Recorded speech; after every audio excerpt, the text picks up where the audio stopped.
Guys, the Black Panther is the epitome of the phrase, I'm not crying, you are crying. Most broken people.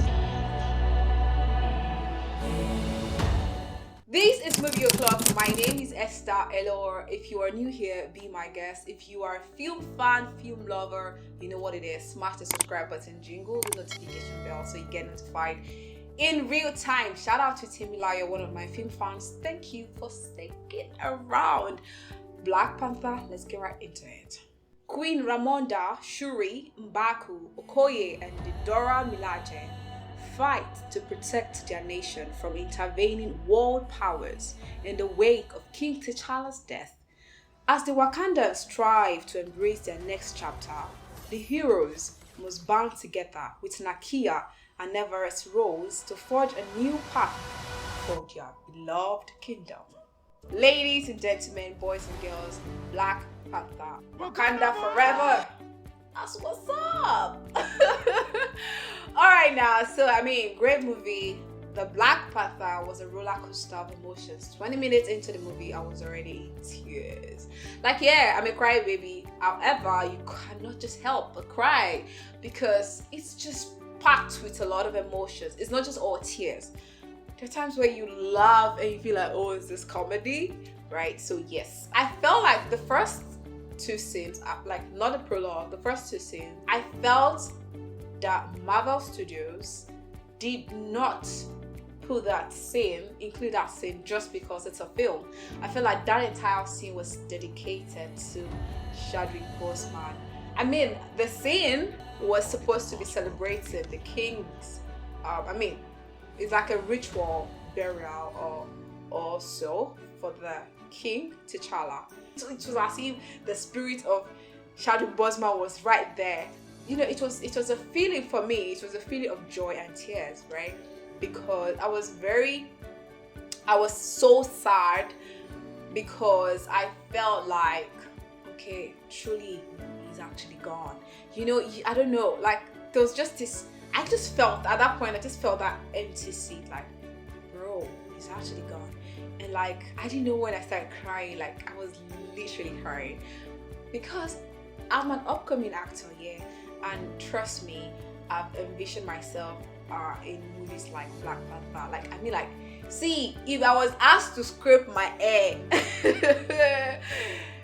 just to take Okoye, the general, or to even take a Waka pass, I would gladly jump at it. Yeah, so I have always thought that actors like this inspired me. So when it passed, it was.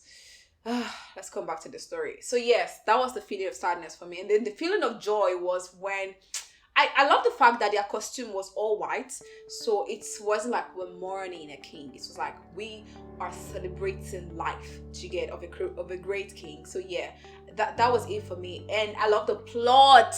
The plot of this movie, you never see it coming. You never know what MCU have on their sleeves, because the whole plot of Black Panther is it's the feeling of loss and rebirth at the same time. So we get to see that King T'Challa is dead, and we get to see the threat that the Wakanda kingdom has to undergo.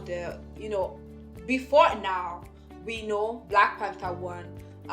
The world wants vibranium. The story is still revolves around vibranium and all. So it's not like there's a retelling of the story, but it's still we still have vibranium. We still have the Black Panther as a hero. We still have a whole lot of things like we had in the Black Panther 1, but this was a different. I don't know.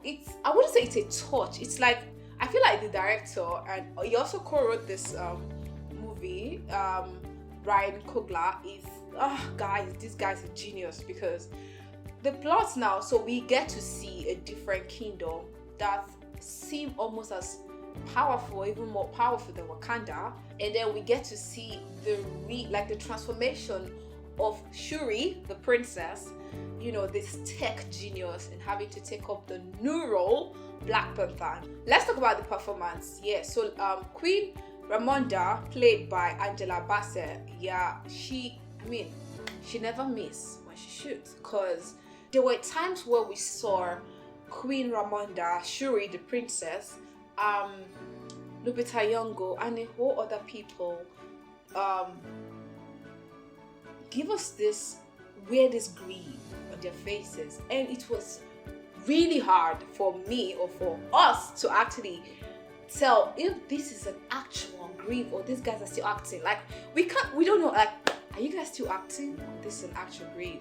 And which I feel like it actually enhanced the whole movie and the scene, because we get to feel like this. It's more than a story, it's more than a film, right? So Queen Ramonda having to take up the kingdom, like all the kingdom, the realm together, and protect it wasn't so much an easy thing. And then for her, I felt like it was like an upgrade of our role as the Queen Mother. Talk about Mbaku. I like his character because he brought this comic part of the movie. Also, he was the character Mbaku, played by our very own Winston Duke. It gave this loyalty. It's as if he was loyal to the throne of some sort. But then we see in Black Panther 1 where he fought with King T'Challa for the throne. But now we see him among the Wakanda Council, also helping to protect the realm. And we also, but it's not someone who is like, you know what, the Jabari tribe has totally submitted to be part of the Wakanda, you know, so to be governed by Wakanda, Black Panther. And then let's talk about Nakia, played by Lupita Nyong'o. Oh my god. You know, if I were to be a character in this movie, I'd love to pick Nakia. Now, this is why, if you know me very well, I like the lead role, but I like a role that is very significant enough, but not the lead role. And Nakia's role, if you are familiar with Black Panther 1, there was this part where, after Michael B. Jordan came and fought with King T'Challa and power change ends, and Nakia, Shuri, and the Queen had to leave Wakanda at that point. And then I remember Nakia, played by Lupita Nyong'o, was trying to take the general with her, and then they had this dialogue where the general said she is loyal to the throne no matter who sits on it. And Lupita Nyong'o was trying to where's your honor, some kind of dialogue like that. And she was like, the queen, the general Nkoye says that she serves our country. What about you? And Lupita said, I save my country. And I think that scene encapsulates everything that character Nakia is, because she's not in the king council, she's not anything in the palace whatsoever, but she holds the realm together of some sort. And we saw that play out big time in this movie, right? She's not a queen, she's not the princess, she's not the Black Panther, anything, but a character holds that kingdom together. Let's talk about Namor. Okay, so like I said, we have new faces in Black Panther 2. Namor is like, they call him Coco Khan. It's like the leader of this underworld civilization. Like, there's just a whole world underwater. And long story short, it came off as, the first time I saw him, I'm like, okay, who's this character? What does it bring to the table? And then it felt like, okay, it leads a whole kingdom that is almost as powerful as Wakanda. And I don't know, there's a whole lot stocked in his character that is very hard to talk about it without giving a spoiler, but I won't do that. Let's talk about Shuri, the princess. Oh my god. All Shuri wanted to do or be was a tech genius, creating suits and doing whatever with the vibraniums for Wakanda and protecting the Wakanda borders with our technologies and controlling the world from our studios.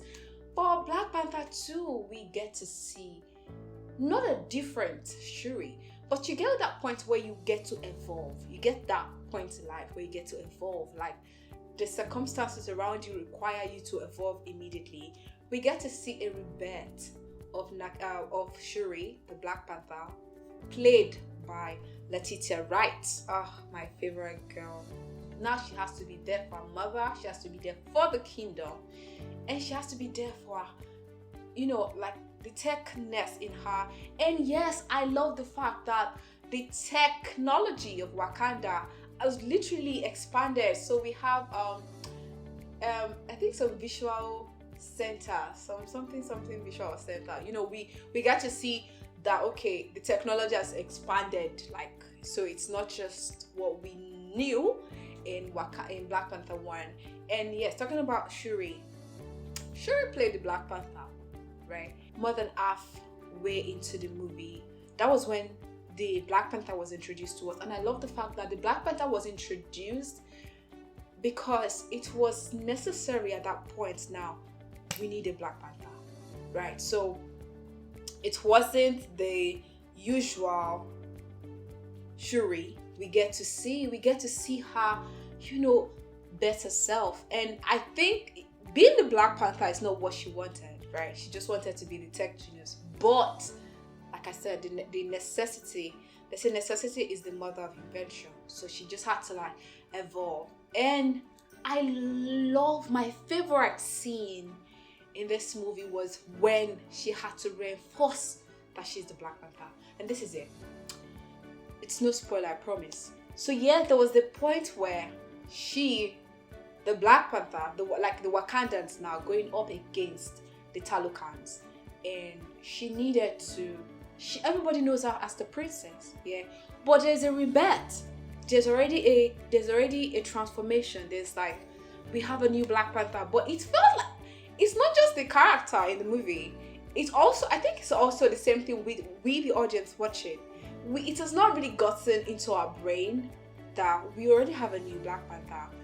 But then we still like see her as Shuri, the princess. And then, there's this part where Namor, Kukulkan, came and was like, oh, princess. And she said that word. I'm not the princess. I'm the Black Panther. At that point, I was like, okay, yeah, true. We have a new Black Panther. Flaw, I think, with this is Wakanda. Nobody dares wage war against Wakanda. But then they introduced this people that felt like, oh, they had more power.